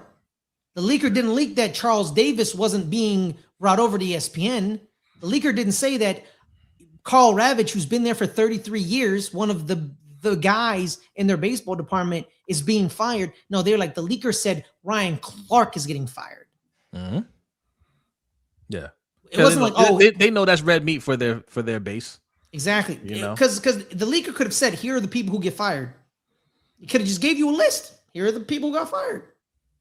But they're like, no, Ryan Clark is getting fired. I don't see any reason. Again, this goes back to like, these on-air personalities. I'm assuming they have contracts to where there's a buffer, right? There's not. It's not. Hey, we let them go today, and that's their last paycheck. I'm assuming they get let go for any reason. There's still some money owed out to them. There's no reason to have to catch them off guard and tell them at the last second. You can have that meeting anytime and say, look, we got to make some cuts. This day in July is going to be your last day. There's no reason why you can't give him that heads up. And of course he's going to maintain professionalism, right? Because he still wants to work in the industry, and you never know who you're going to meet, Yeah. So there's no reason for that to happen with these personalities. Any of these people that got let go today, there's no reason. They've been doing this for decades. You can give them a heads up. Some 3. Yes. 33 years, man. There's no reason to treat them that way, right? And even regular folks like us, there's no reason to wait till the last second to fire somebody. You give them a heads up, like my company did. They may be, they may be disappointed, might be in a little shock, but they'll appreciate the fact that you gave them some time to look for the next job, right? They're still going to show up to work. They're going to do the job because they know you did them a solid. There's no downside to letting the employee know, hey, this is going to be your last day. They want 2 weeks notice out of you when you quit, right? You can't give at least 2 weeks notice when you want to let somebody go. Because here's the thing too, Rich, right? I actually want to give this dude credit. and I never do because I don't like the guy, Emmanuel Acho. Yeah, I don't. Yeah, He pointed out when they got let go, because now it's too late for Ryan to get another job. It's too late because CBS is already locked in their football coverage team. Fox is already locked in their football coverage team. NBC's already locked in their football coverage team. Same thing with Amazon Prime. They're already locked in. So Ryan Clark, is just kind of like just now languishing for the summer and has to wait till next year to apply to those jobs, because they fired him at a specific point in the summer because they know he's valuable. We just don't want to pay him anymore. And if he goes to someone else, he could, be good for them. Mm-hmm. So they fired him in a strategic way of, we can't let them move over to another broadcaster. Yeah, because they've already locked in. We talked about the kid from Western Kentucky, where they let him go with a designation that would not allow him to play for anyone else because they didn't want him, but they didn't want him going somewhere else and helping another team also. Exactly. This is why it's important to start your own platforms, right? Which is Ryan Clark and Channing with and Fred, all of them did with the pivot. But you see, what you see a lot of people in mainstream media start to do now. They're starting to come over and become content creators. For some of them, I find it kind of ironic because they kind of look down on this industry before, and here they are now, right? But it is a good backup plan to fall back on, because that's the only thing you can trust, something that you built yourself, that you run, and nobody can run you off of. But Emmanuel Acho, we're going to be talking about, I'm going to bring him up on an Overtime Show too, because funny enough, they also got rid of Cam Newton as well. Yeah. That's the one. But again, Cam Newton is a perfect example. Like, that's not his main gig. That's his side gig. He has two very successful channels, right? That's his gig. He does First Take on the side. It was the same thing with Shannon Sharp. We're like, Shannon Sharp got fired. What's he going to do? That was a side gig, a part-time job for him. His main gig is Club Shay Shay and then Nightcap, right? Which are insanely popular. But your boy Emmanuel Acho, we're gonna talk about him because don't say that. Don't say that. A bro clock is worked twice a day. All right. Because in that same tweet, he's tweeting out about this. Somebody called him out and he said some things, and he got caught lying. Let's just put it that way. Yeah. He got caught lying, and I watched the whole video. This man, he don't know when to shut up. Because he talks about how he built that brand when he literally just stole. Okay. Overtime Show. Patreon.com/LBHTShow. We'll bring it up then. Then. Okay, so ESPN is guilty here. All right, we all agree. ESPN, it's just no reason for it, man. Like, why? So there is there is this very good sports on air agent. He famously said to all his clients, you got to screw them before they screw you, because in the end they're gonna screw you. Listen, they're gonna win in the end, because you're gonna fall off while they're the entertainer. They're gonna keep going, right? You know what I mean? So get your money now, fight for your money now. Yeah. We're gonna talk more about this on the Overtime Show, because like we said, there were a lot of layoffs, and we're going to dive deeper into the evil corporation of ESPN. And this is just another example of why these corporations are just way too big now, and they need to be broken up. And we really need to start putting some hard regulations on what these companies do, because they hoard billions and billions of dollars. They don't circulate that money. You just merged, and you laying people off. It's not a money thing. It's, we want more, right? That's all it is. They're trying to squeeze every last bit out of you. But again, I don't want to go on a tangent. That's going to be for the Overtime Show. Yeah. You heard they're hiring Tim Tebow? He already works for them. Oh. Well, yeah, he for years he does SEC Nation with Swagoo. Okay. And Roman Harper, I think. It's like them three with Paul Feinbaum and host. It used to be Laura Rutledge. Now Laura Rutledge has more duties. So they took her off of SEC Nation, and now she's the NFL Live host. And yeah. Gotcha. Cloud says ESPN paid more money than both YouTube channels, though, but F ESPN. Yeah, but like you said, F him. Like he doesn't need their money. But actually, I don't know. Like, does it pay more? Like, how much has he disclosed how much he gets paid from YouTube? Because I think, I think at that level, I mean, he's got over 1 million subscribers on one channel. The 4th and 11 one. It's not 1 million subscribers, but they get a lot of views. Got you, Danny. And they get sponsorships. I don't know that for sure, right? He was getting 2.5 at ESPN million. He was getting 2.5 at 2.5 million at ESPN. It wouldn't surprise me if he makes more. I don't know, but he has to split the pivot 3 ways though. No, you talking about for Ryan Clark? Yeah, Ryan Clark, okay, yeah. He's got to split it. Yeah, but like I said, I don't know from views, sponsorships, all that stuff. Who knows? He ain't poor though, y'all. He ain't poor. Okay, he's gonna be okay. Yeah, he ain't poor. No. Okay, all right. That's it for this segment. Let's because we coming close to the end of the show. Let's bring up submitted questions. Adelia, do you want to talk? You want to recap the World Cup real quick? It's up to you. We'll recap the finals, the World Cup finals. Let's do that. Kind of mad that they got rid of Charles Davis, man. Hi guys. Ferris, talk about it on the Overtime Show. Love Charles Davis. I know. Talk about it on the Overtime Show. The World Cup final was on Sunday. It was Spain and Argentina, and Spain won 1-0 after extra time, but that's not really the story of the match.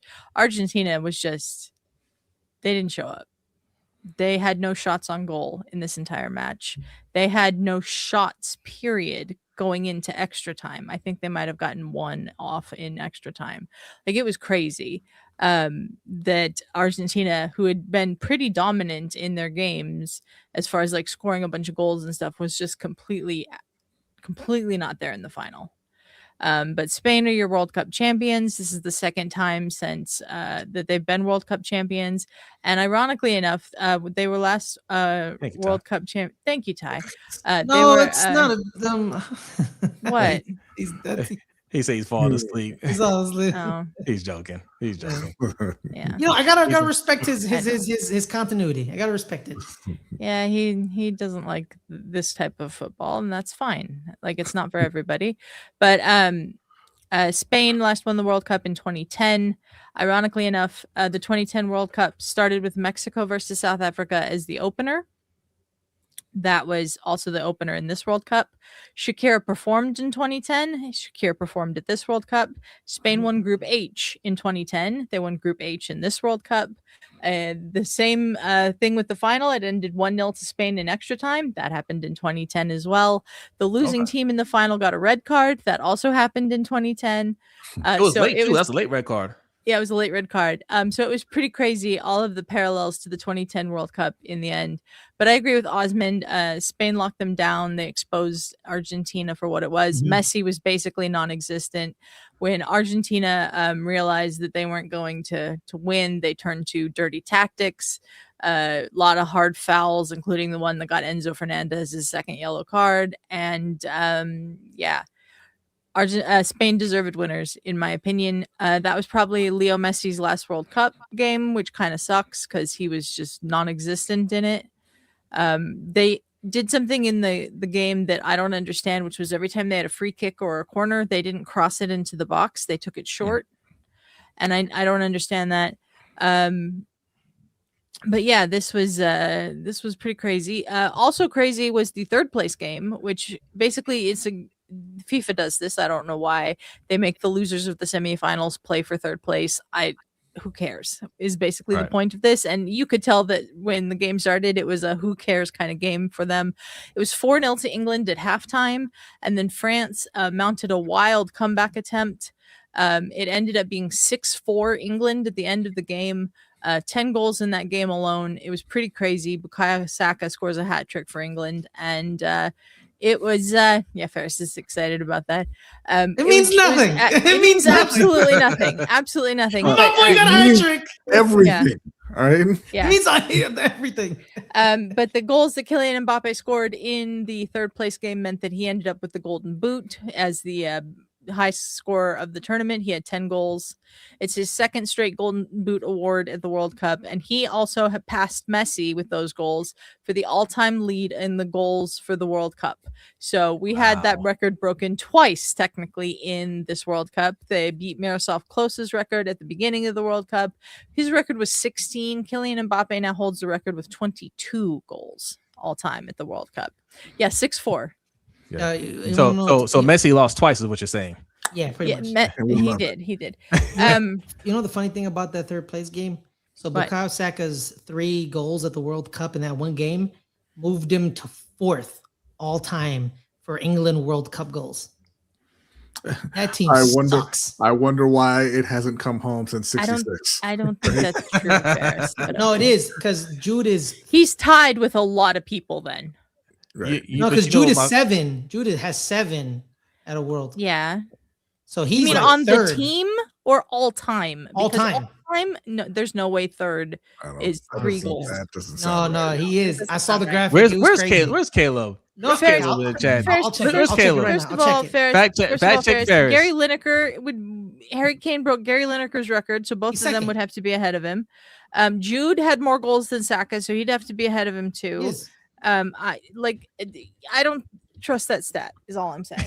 Brodny from Spain, the Spanish captain, won the Golden Ball for best player of the tournament. Messi was second in that voting. And then Unai Simon, the Spanish goalkeeper, let in 1 goal the entire tournament, and he won the Golden Glove. She said, "I'm Mexican. Caleb will be here in a few seconds." It's crazy how Caleb usually appears after Shook says that. Saka is tied for 8th. That makes more sense. 14, Gary Lineker with 10, Jude with 7, Jeff Hurst with 5, Michael Owen, Bobby, Brodny, are you Marcus Rashford, all with 4. Are you on the FIFA website? It says updated after the England-Norway game. They didn't update it after the third place game, so they didn't count the Bukayo goals in the third place game. So those aren't factored in yet. Whatever. It doesn't really matter. He's not first. No, he's not first. No. Yeah. So that's the World Cup. The World Cup was a lot of fun. 104 games, and they're talking about expanding it to 64 teams in 4 years, which would add like another 40 games onto this schedule. So truly crazy what they're talking about over there. The best part of it all was a celebration at the end where Trump thought he was going to celebrate with the team, and they're like, "Go stand over there. Go stand over there, please." And then he tried to stand in their little celebration, and they just cropped them out. He tried to photobomb them, and they're like, "It's 2026. Yeah. We can." Yeah, they edited him out. The Spanish national team Twitter account edited him out of the photo they posted of the team. That was perfect. Cup. Yeah, that was perfect. I especially love Johnny Infantino trying to pull him away from the team multiple times, and Trump just not. I was caring. ready for him to show him like, "Get off me! I paid you enough. Now shoot." Yeah. But I think it was an extraordinarily good World Cup. Obviously some disappointments. Certain teams didn't do as well as we might have thought they would have. The US disappointment with the loss to Belgium, of course, but and we said goodbye to a lot of legends of the modern game, and this would be their last World Cup because of age. Messi would be 43, I believe, the next World Cup. Cristiano Ronaldo has already said that he's not going back to the World Cup again. A lot of players, Luka Modric, that are just legends of the modern game, gonna be retired by the time the World Cup comes back. In 4 years, Mo Salah probably won't be back in 4 years. Riyad Mahrez. Yeah. So 4 years from now, it'll be in Spain, Portugal, and Morocco for most of it, but there will also be games in Argentina, Paraguay, and Uruguay because FIFA is doing this incredibly stupidly for the 100-year anniversary of the World Cup. But it'll be fun. All right. And special shout out to the Let's Get Ready Network, Good Friends, Better Rivals, for covering like 98% of the World Cup. All right. Appreciate your coverage. Appreciate everybody that went over there, subscribed, and watched along and got educated on the game. I know y'all enjoyed it. I saw y'all in the chat. You know, I I was creeping in there, just shadow watching while being here working on my computer. Y'all did an excellent job. So Thank you. salute to y'all. Keep up the great work. Gonna try to. Yes. Also, I have the updated list. All right, because I'm not Okay. wrong. Okay, He's fourth. Let it go, Ferris. he's fourth. First, let it go. No, That y'all makes keep you- saying that I'm makes you no. wrong. I got to defend my honor. I It said he just was seems fourth. so crazy to me that he's fourth on you- 3 goals all time. Well, No. it's six. He's six. That's the Six. problem with the way Ferris said it. Yes, He thank had 3 you. games. He had 3 goals before. That Yes, took and him he to had- yeah. 6. And I So point now out and Ferris is still game. wrong because now he's 4th all time. Yeah, I said he's fourth. You said he was 3rd. No, I said Third Judas with 3 third. goals. You said he was 3rd. Anyways, know, it's whatever, not bro, important. whatever, man, whatever. It's not important. All right. I gotta deal with it. Delia, we appreciate it. We're gonna wrap this up short in All a right. second. Thanks, guys. Thank you. Thank you. Submit questions. Do we have questions? Yeah, we got a bunch of questions. Urban, I'm Let's- not reading let's- all. I'm not reading all your Let's rapid questions fire this. because we have a bunch of questions. Before So, you start, I'm gonna plug it one more time. We got about 65 people in here. Salute to y'all, by the way. Salute to y'all. We really appreciate the support over the summer. LBHTShow.com. If you have not signed up for the Pick'em League, become a free member. It's free. Sign up and join us and see if you can beat the experts here. Okay. All right, go ahead, B. Urban, the model of 2026, Ferris. Let it go. We're gonna put that on the t-shirt. Bro, I got to defend myself, bro. You were wrong. All right. So first up, this is from Manny P. Manny P. Okay.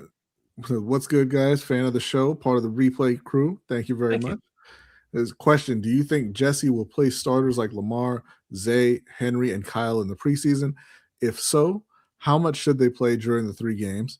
I'm hearing different opinions since they have 2 practices against other teams, which could be a sign they are not playing starters. I say yes, they will play. Not a whole lot. They will play, especially as long as everybody's healthy. They'll get some work in. And I say a little bit of work. You're talking about like 1 or 2 series. That's all. But they will play. Yeah, I think they'll get out there, but I don't think they're going to get a ton of work, like Jose said. And I don't think it's going to be necessary. The problem before was that Harbaugh did not have them ready to go by the start of the season. Hopefully that's not going to be an issue with Minter and this coaching staff. Like, they needed to play under Harbaugh because whatever they were doing in practice did not get them prepared. It didn't translate to the regular season. Right. Jay says Dan and Brant are talking about Dan Morgan and Brant Tillis are probably already looking at linemen to take in next year's draft. With that being said, will there ever be a season where the Panthers don't have critical lineman issues? Yes, Jay, 2026. All right, I don't think it's going to be critical. You know, I don't obviously think it's critical now. Speedy recovery to Taylor Moton. Hopefully he's back sooner than later. But you know, obviously health is number one.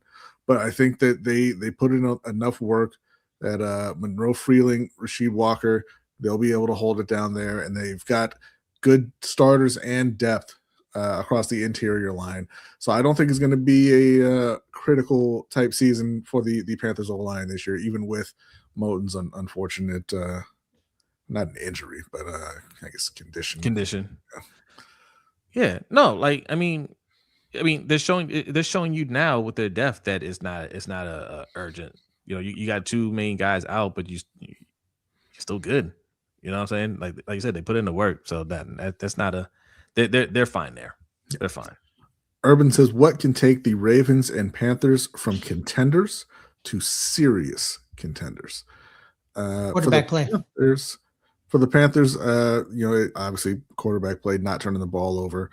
But for the Panthers also, they just need some consistent playmakers on offense. They need Teteroa to hold on to the ball a bit more than he did. They need Jalen Coker to be healthy. And either Brazel, Leggett, or both they don't have to have huge seasons, but they have to make timely plays for the offense. You say quarterback play first? Yeah, with Carolina's quarterback play, if he keeps elevating himself, Carolina's on another stratosphere. With you guys, you already have Lamar Jackson, so it's not really QB play. It's really protecting the QB. Give him time. So at the end of the day, it's it revolves around the quarterback. 1, protecting the quarterback, and with Brodny showing that Bryce Young, number 1 recruit in the nation, number 1 pick in the draft. Like, he's because for years it was like, oh, he's 6 foot, he's not the quarterback, but he kept breaking expectations. Mm-hmm. And then when he kind of flailed in his first 2 years, people were like, see, he's too small. He can't hang it, or, he can't hack it, but he's breaking the expectation. Keep breaking the expectations of himself. That's the key to Carolina. I'm going to say defense for the Ravens. We can't keep making this investment and saying Lamar got to do something. In fact, I asked a question on the morning show, who goes further or who wins more games, 2026 Ravens or 2023 Ravens, right? Number one defense. They got the triple crown on defense, made it to the AFC championship game, and they disappointed, in my opinion. I know this, they held the Chiefs to 20. You can say that's respectable. It's not enough. The defense has to play better. They have to get turnovers. There has to be more pressure on them to perform. And I think that's the reason why you hired the coach that you hired. You got the defensive coordinator that you got. And I think it's going to all come together. But you have to take pressure off Lamar and do your job. All right. Speaking of the defense, from Game Too Easy, am I the only one not hyped for the Ravens defense? Yeah, Minter was a great addition with all the coaches he assembled, but the players themselves need to be better. Can't be dependent on a scheme to make an impact, and still don't understand why Eric is hanging his hat on Madubuike returning. He is not the one to do that with.